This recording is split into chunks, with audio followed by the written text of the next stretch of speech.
नमस्कार, मेरा नाम है उत्कर्ष चतुर्वेदी। आप देख रहे हैं अमर उजाला उत्तर प्रदेश और इस वक्त हम आपको एक खास चर्चा पर जोड़ने जा रहे हैं। ये खास चर्चा है उत्तर प्रदेश के मुख्यमंत्री योगी आदित्यनाथ के सरकारी निवास 5 कालिदास मार्ग पर हुई चर्चा के बारे में, एक अहम बैठक के बारे में।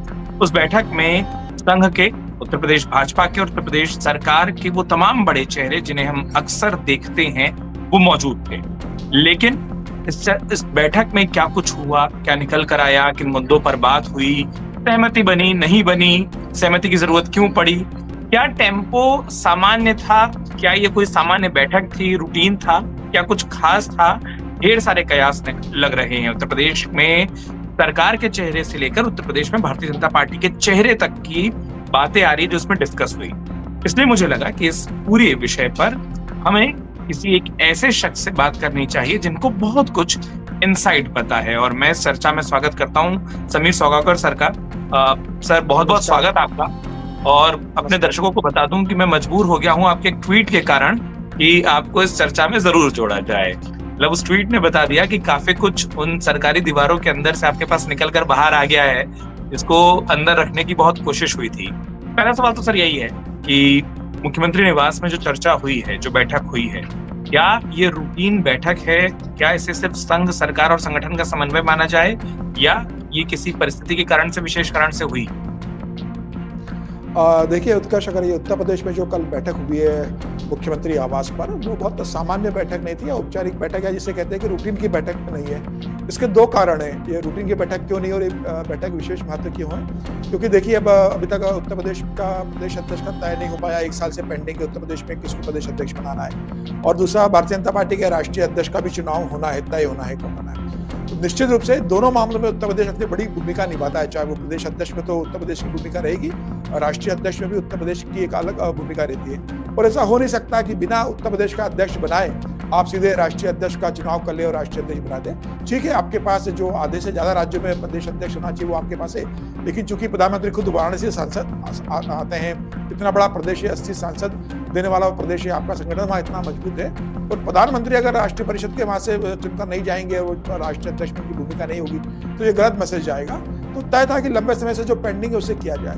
दूसरा एक महत्वपूर्ण यह है कि इस बैठक के अंदर भारतीय जनता पार्टी के राष्ट्रीय संगठन महामंत्री BL संतोष थे और उनके साथ राष्ट्रीय सहसंघ के सहसरकारवा अरुण कुमार जी, जो भाजपा और संघ के बीच कोऑर्डिनेशन देखते हैं, वो भी इस बैठक में उपस्थित है। तो अरुण कुमार जी अगर जो बैठक में उपस्थित हैं इस बैठक में, और BL संतोष दिल्ली से अगर गए वहां पर मीटिंग करने, तो निश्चित रूप से यह सामान्य बैठक नहीं होगी।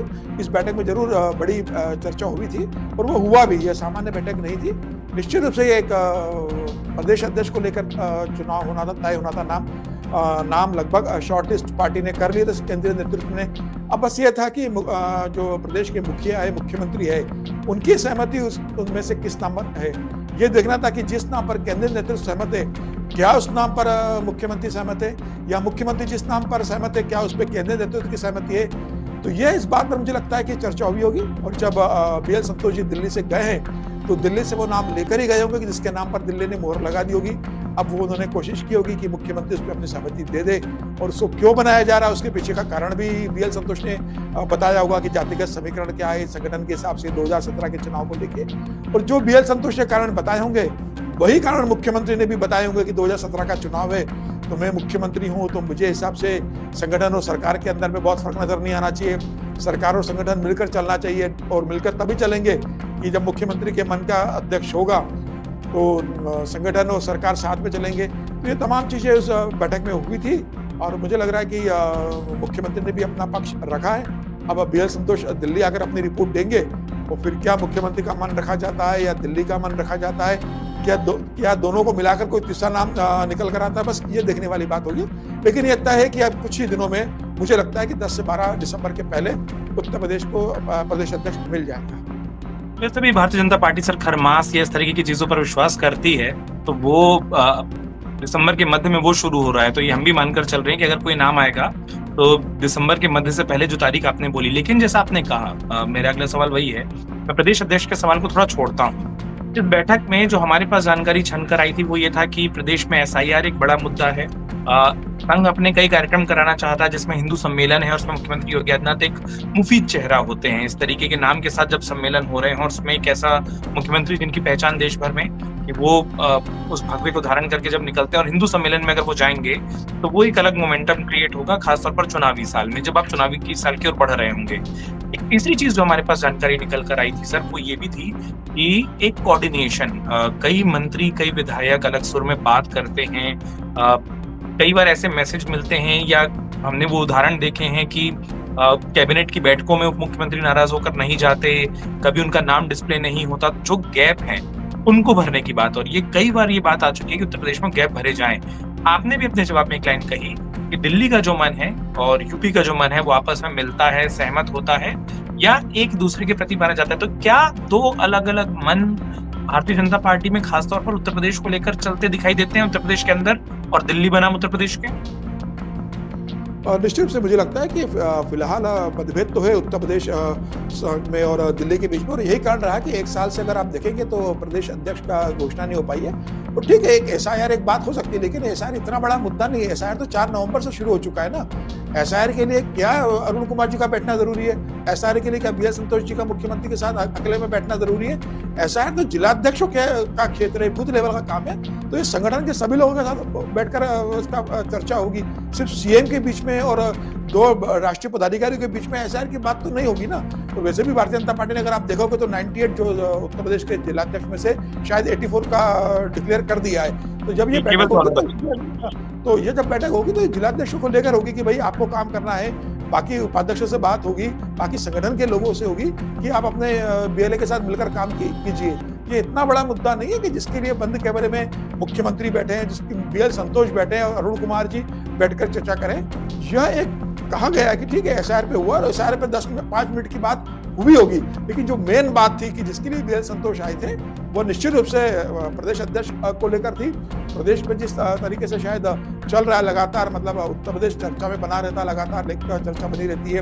उप मुख्यमंत्री और मुख्यमंत्री के बीच में जिस तरीके से मतभेद की खबर आती है कि कई बार उप मुख्यमंत्री कैबिनेट की बैठक में नहीं आते, किस तरीके से बयान आ जाते हैं कि भाई संगठन सरकार से बड़ा होता है। कई बार ये आता है कि सिर्फ मुख्यमंत्री का नाम का पोस्टर जारी होता है, उसमें दोनों मुख्यमंत्री नहीं रहते, तो वो उससे दूरी कार्यक्रम से बना लेते, फिर चाहे अयोध्या का हो या कहीं का हो।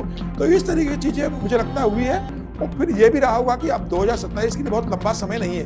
पार्टी अब कुछ ही दिनों बाद, अभी पार्लियामेंट का सेशन चल रहा है, शीतकालीन सत्र यह खत्म होते ही जनवरी में पार्टी 5 राज्यों में जो चुनाव होने वाले, जिसमें अंदर बंगाल है, तमिलनाडु है, केरल है, पांडिचेरी है और आसाम है, इन राज्यों में पार्टी चुनाव के अंदर व्यस्त हो जाएगी। इस चुनाव से निपटेगी नहीं निपटेगी कि मई और जून का समय आ जाएगा, उसके बाद तुरंत उत्तर प्रदेश के चुनाव की तैयारी शुरू होगी। तो मुझे लग रहा है कि ये समय है कि इस समय जो छोटी मोटी चीजों को लेकर मतभेद है या जिस तरीके से खींचतान चल रही है या कोई चर्चा हो, मुझे लगता है वो उसकी शुरुआत हो गई है। और फिलहाल जो मामला है, जो गतिरोध रुका हुआ था प्रदेश अध्यक्ष को लेके, उस पर मुझे लगता है फैसला होगा और ये प्रदेश अध्यक्ष का चुनाव बता देगा कि पल्ला किसका भारी है। ये मतलब प्रदेश अध्यक्ष इंडिकेशन आएगा और ये प्रदेश अध्यक्ष का चुनाव भी 2027 के लिए बहुत से संदेश देकर चला जाएगा, मुझे लग रहा है। और यही कारण रहा कि वही संदेश देने के लिए अभी 1 साल से उत्तर प्रदेश में प्रदेश अध्यक्ष की नियुक्ति नहीं हो पाई, क्योंकि दोनों, मुझे लगता है कि दिल्ली भी संदेश देना चाहता है 2027 का और मुख्यमंत्री भी शायद 2027 का संदेश देना चाहते होंगे। तो अब इन दोनों के बीच में क्या रास्ता बनाना है, तो संघ ने मुझे लगता है समन्वय की भूमिका निभाई होगी। वो दिल्ली और उत्तर प्रदेश के बीच में समन्वय की भूमिका निभाएगा और संघ एक सहमति बनाकर एक नाम पर घोषणा करवाएगा। तो अरुण कुमार जी आए तो मुझे लगता है कि अब सहमति लगभग बनने की स्थिति में होगी और अब दिल्ली में बैठक है, शायद जो मेरे पास खबर आ रही है कि गुरुवार की रात को एक बैठक उत्तर प्रदेश को लेकर होने वाली है। तो अगर वो बैठक होती है गुरुवार की रात को, तो मुझे लगता है कि गुरुवार की रात को फिर फाइनल मोहर लग जाएगी और फिर शुक्रवार को मुख्यमंत्री को बता दिया जाएगा और मुझे लगता है फिर शुक्रवार या शनिवार में या उसके बाद सोमवार को जो भी पार्टी को लगेगा उसकी घोषणा कर दी जाएगी। एक खासियत है समीर सर आपकी, एक तो आपने अपने सोशल पोस्ट में थोड़ा सा इशारा कर दिया था कि उस बंद कमरों में क्या हुआ। कुछ दिन पहले आपको कांग्रेस के भी बंद कमरे में पता था कि क्या हुआ। जिन दीवारों के कान होते हैं वो शायद आपको आकर बता जाती हैं कि उन्होंने क्या कुछ सुना है। मैं बहुत सीधा पूछता हूँ कि जो बातचीत हुई है 5 और 10 मार्च पर मुख्यमंत्री के आवास पर, जिसमें आपने कहा, तो राउंड ऑफ टॉक हुए हैं जो जानकारी, और अगर मैं कहूँ तो आप मुझे करेक्ट करिएगा। एक, जैसा आपने बताया कि मुख्यमंत्री केंद्रीय महामंत्री संगठन और उसके बाद राष्ट्रीय महामंत्री संगठन बीएल संतोष और अरुण कुमार जी, और उसके बाद दूसरी बैठक हुई जिसमें उत्तर प्रदेश के जो महामंत्री संगठन हैं, दोनों मुख्यमंत्री हैं और दो जो क्षेत्रीय महामंत्री हैं आरएसएस के, वो क्षेत्रीय अध्यक्ष वो बैठे थे। तो वो जो सेकंड राउंड ऑफ टॉक थी उसमें शायद वो बातें आई कि संघ के जो हिंदू सम्मेलन होने हैं, जो एसआईआर होना है, जो प्रोग्राम को लेकर जाना है, या जो गैप है, जिस गैप की बात हो रही जो आपने भी जिक्र किया, वो तीन लोग जब बैठे तो बात क्या हुई? बहुत सीधा सवाल। और किस मोड में हुई, किस टेम्परेचर में हुई? देखिए, एक बड़ी बैठक जो हुई थी वो सिर्फ 3 लोगों के बीच में हुई थी, जिसमें बीएल संतोष थे, मुख्यमंत्री थे, और अरुण कुमार जी थे। मुझे लग रहा है इसके अंदर प्रदेश अध्यक्ष को लेकर चर्चा हुई होगी, और इसमें मुझे लगता है तमाम जो पिछले का समय रहा है प्रदेश और केंद्र के बीच में रहा होगा, योगी जी की कई बात ऐसी रही होगी जो योगी जी को पसंद नहीं आई होगी। और इस बैठक में एक और बात हुई, इस बैठक में ये भी जिक्र हुआ है कि जो एबीवीपी के ऊपर जो लाठीचार्ज हुआ था, एबीवीपी के युवाओं के ऊपर जो हुआ था, बाराबंकी किया था, हाँ, उस बात का भी कल 2 मिनट का जिक्र अरुण कुमार जी ने किया है, जो मेरे पास खबर है कि वो मतलब ठीक नहीं रहा कि भाई इस तरीके से हुआ। हालांकि बाद में सीएम ने लोगों से बुलाकर मुलाकात की थी, लेकिन लाठीचार्ज होना इस तरीके से, मतलब उस पर संघ ने अपनी जो आपत्ति थी वो दर्ज करा दी है। और इसके अलावा सबसे बड़ी बात मुझे लगता है कि प्रदेश अध्यक्ष को लेकर हुई है और सीएम का मन टटोला गया है। सीएम ने तमाम तरीके के, मुझे लगता है मुख्यमंत्री बनने के बाद दलीलें दी होंगी कि किस तरीके से मतलब अध्यक्ष रहे। पहले केशव प्रसाद मौर्य थे, बाद में वहां पर मेहनत पांडे जी बनकर आए। उसके बाद फिर अगर आप देखेंगे तो उसके बाद फिर स्वतंत्र देव सिंह बने। स्वतंत्र देव सिंह के बाद फिर अभी चौधरी जी वहाँ पर है, भूपेन्द्र चौधरी जी अभी अध्यक्ष है। तो मुझे लगता है कि स्वतंत्र देव सिंह का भी शायद नाम लिया होगा, क्योंकि उनका कार्यकाल को योगी आदित्यनाथ ने बहुत पसंद किया था। हालांकि वो तो अभी मंत्रिमंडल में शामिल है। तो क्या योगी जी के हिसाब से स्वतंत्र देव सिंह फिर लौट कर जाएंगे? तो मुझे लगता है कि कास्ट समीकरण जरूर देखा जाएगा कि अगर मुख्यमंत्री अपर कास्ट से आते हैं तो मुझे लगता है कि इस समय जिस तरीके से अखिलेश यादव पीडीए को लेकर चल रहे हैं, तो पीडीए के आधार पर जिस तरीके से लोकसभा चुनाव का परिणाम आया कि भारतीय जनता पार्टी को नुकसान हुआ, उसमें जो पीडीए में फैजाबाद की सीट वो जिस तरीके से हार गए पीडीए के कारण, वहां से अवधेश प्रसाद जीत गए। हालांकि ठीक है कि बाद में उपचुनाव हुआ तो मिल्कीपुर से अवधेश के बेटे हार गए, बीजेपी ने वो जीत ली, लेकिन एक जो मैसेज लोकसभा में चुनाव में गया था, और मुझे लगता है कि पार्टी शायद ओबीसी को मैसेज दे सकती है। तो ओबीसी या दलित में से मुझे लगता है कि कोई एक प्रदेश अध्यक्ष इस समय बन सकता है। अपर कास्ट के बनने की मुझे संभावना कम नजर आ रही है। तो मुझे लगता है कि अब दलितों में जो दावेदार होंगे वो नाम आए होंगे, और ओबीसी में जो दावेदार है वो नाम आएंगे। क्या कोई किसी महिला को उत्तर प्रदेश में प्रदेश अध्यक्ष बनाया जा सकता है? इस पर भी चर्चा हो सकती है, क्योंकि ये कहा नहीं जा सकता कि भाई महिला नहीं बनेगी। तो हो सकता है किसी ओबीसी या दलित महिला को प्रदेश अध्यक्ष बनाया जाए। तो क्या कोई ऐसी महिला है जो सांसद हो, या राज्यसभा की सांसद हो, या विधायक हो, या विधान परिषद में हो, कि जो मतलब पार्टी का संगठन दे सकती है? तो उस पर भी विचार हुआ होगा।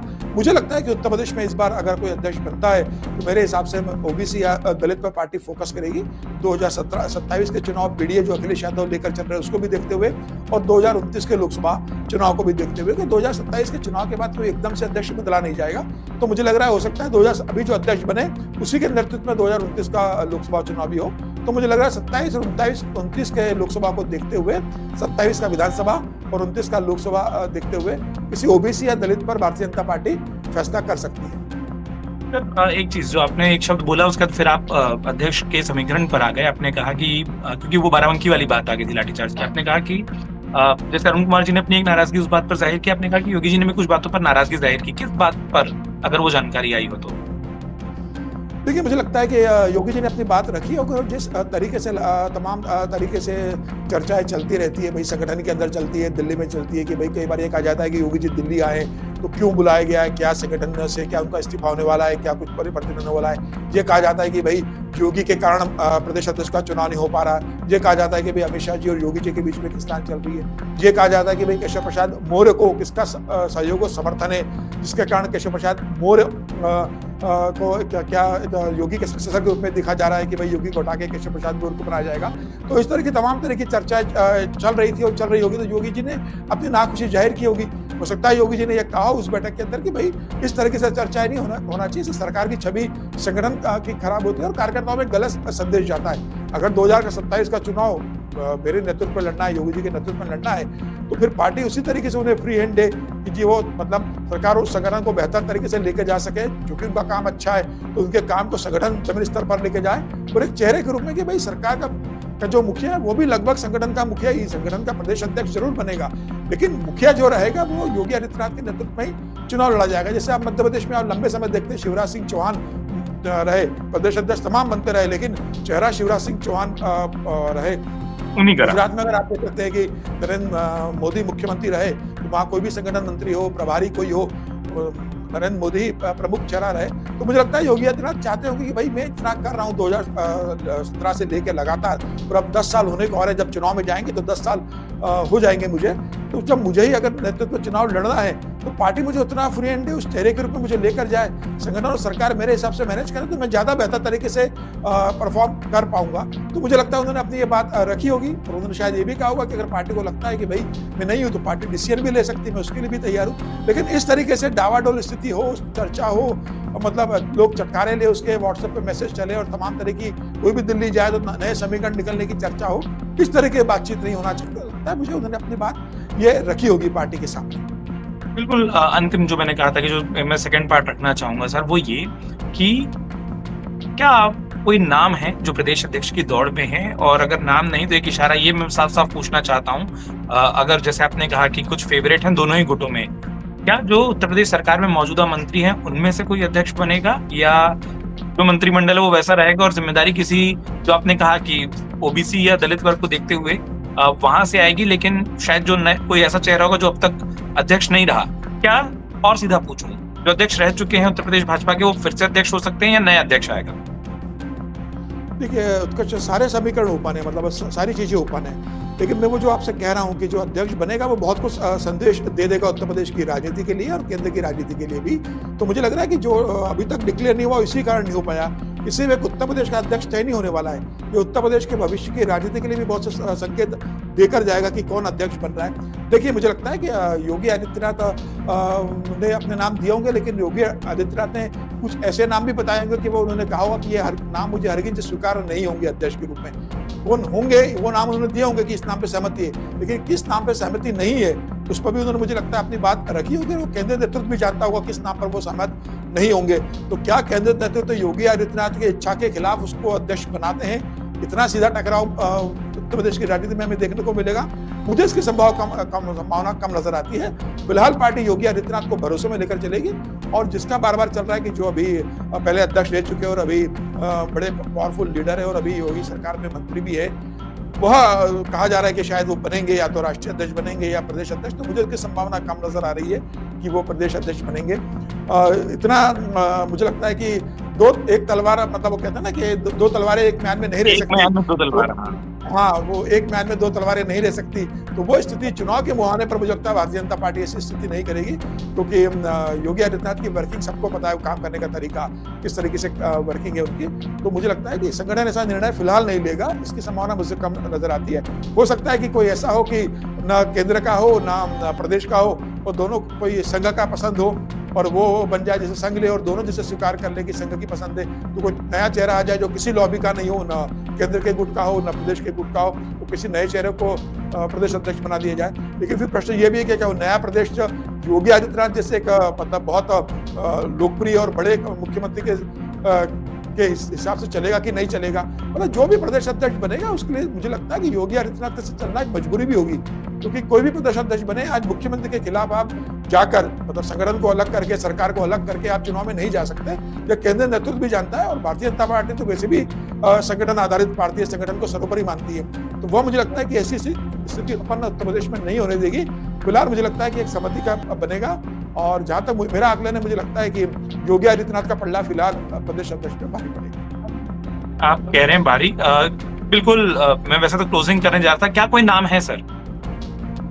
नाम कहना बहुत मुश्किल है। देखिए इस समय मतलब जो स्थिति है उसमें और भारतीय जनता पार्टी में, मतलब जिस तरीके से आप 2014 के बाद आप देखेंगे तो कोई कह सकता था कि मोहन यादव मुख्यमंत्री बनेंगे या भजनलाल बनेंगे, या मतलब किस तरीके से कोई भी डिसीजन हो सकता है। तो नाम के बारे में गेस करना बहुत मुश्किल है।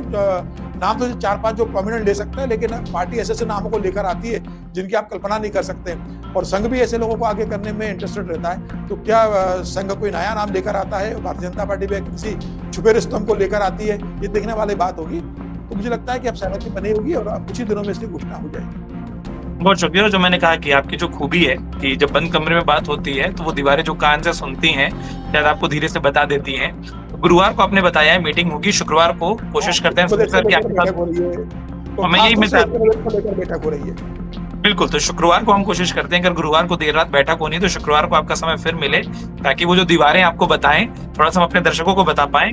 बहुत-बहुत शुक्रिया समीर सर हमारे साथ जुड़ने के लिए, हमारे उत्तर प्रदेश में अपना वक़्त देने के लिए। इसके अलावा नमस्कार। समीर सर भारतीय राजनीति की और भारतीय जनता पार्टी की राजनीति की, प्रदेशों की राजनीति की कई सारे ऐसे किस्से हैं, जो अमर उजाला पर अपने पॉडकास्ट के ज़रिए लेकर आते हैं, तो आप उनको भी सुन सकते हैं। अ, वो तमाम आपको प्लेलिस्ट पर मिल जाएँगे।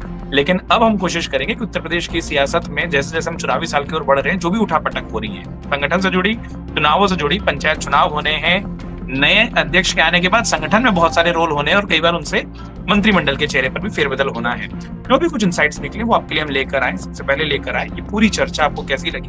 हमें कमेंट करके अपनी राय ज़ाहिर करना बिल्कुल ना भूलें और साथ में अमर उजाला उत्तर प्रदेश को सब्सक्राइब ज़रूर करें, ताकि तमाम जो बड़े अपडेट हैं वो आप सबसे पहले पा सकें। अपना वक़्त देने के लिए आप सभी का बहुत-बहुत शुक्रिया। अगर आप ये वीडियो YouTube पर देख रहे हैं तो हमारे चैनल को सब्सक्राइब करें और बेल आइकन को दबाना ना भूलें। अगर आप Facebook पर ये वीडियो देख रहे हैं तो हमारे पेज को लाइक करें।